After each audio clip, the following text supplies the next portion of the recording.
Last Saturday, I attended Doki Doki Manchester Festival and I didn't record a thing.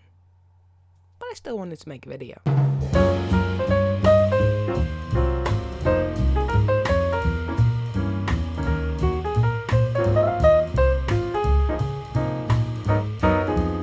Needlessly aggressive, telling all their potential customers what every stall owner wanted to say.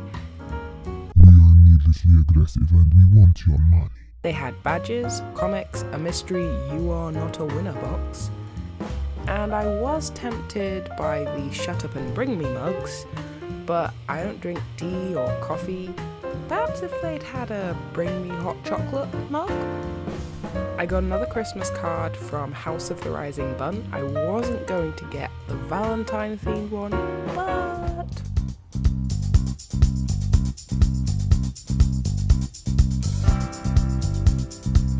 the power of puns compelled me. Speaking of cards, I got these adorable ones from Jerry Jaws Japan. They just made me smile, and I hope the people I send them to smile as well. I also got this pin of Mount Fuji to join my little robot from last year. These little bookmarks came in the bag too. It wasn't long before we drifted over towards the gaming zone, this time referred to as the arcade club because of the arrival of the arcade machines. You could still play all the retro consoles, but now you could sit in a Street Fighter chair. The ones where you sit opposite each other so it's impossible to see your opponent's broken poker face and frantic button mashing. If you prefer the look of realisation on your opponent's face just before defeat, may I recommend the tables of the British Go Society. I played without a handicap this year and with a new teacher, lost my first game and, with a lot of guidance, won my second. My teacher from last year even recognised me. Mission failed! They're a really friendly group and they were great at offsetting how dumb playing Go made me feel. They were selling these little practice boards for £1 each, but for those of us who prefer digital, I was recommended the KGS Go server where you can download a client and play for free. You can set up an account or just play as a guest. It's pretty flexible and easy to navigate. The website also helpfully explains that Go is known by a different name in Chinese and Korean. By this point we're getting hungry, so as always it was a delight to see the return of Sweet Octopus, Sugar Salt and Sushi Craft. We got to try the chicken curry rice, the teriyaki chicken noodle and the egg fried rice meal at Sushi Craft. I'd recommend all three. I initially thought the pickle that was offered with it was kimchi, but it didn't taste like kimchi, so when the rush was over, I asked, and they took the time to tell me not only that it was daikon, like the big giant white radish, but they also gave me the rough ingredients of how to make it. Sweet Octopus didn't disappoint. We had a strawberry cream cake, a vegan mocha cake, and a caramel brownie. And they're as good as they look.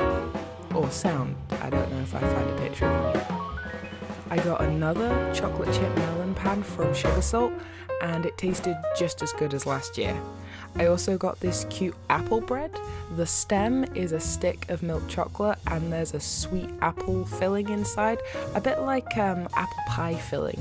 If you get a chance, definitely try it. This year, Stage 4 was in the Bread Shed, where we took part in a Japanese snack tasting with Tofu Cute, a new addition. The lady running the talk was brilliant, and not just because she was wearing a Rilakkuma kigurumi. There was a blind taste test where participants had to guess the flavours of 3 pucho.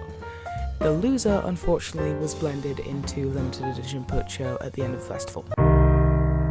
We were split into teams and sung the Pokemon song not once, not twice, but 3 glorious times. And Team Snorlax won these cute little cat sweets that break all the rules of animal marketing. And I think there were different flavours, but mine was green grape, I think. Tofu Cute have a real-world store in Portsmouth, or you can spend all your money online. They sell plush toys too, and I have no room for plushies, but this grumpy black cat almost had my money. Almost. A Silent Voice was the film screening this year. We caught the last 20 minutes of it, but really we were arriving early for the Japanese etiquette talk with Akimi Soloe. The speaker was very knowledgeable and perfectly punctual.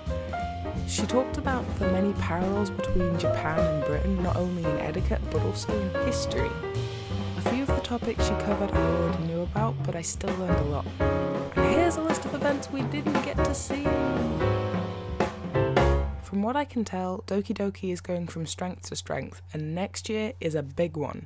With the Olympics being hosted in Japan in 2020, I'm hearing something about a Japanese ambassador next year.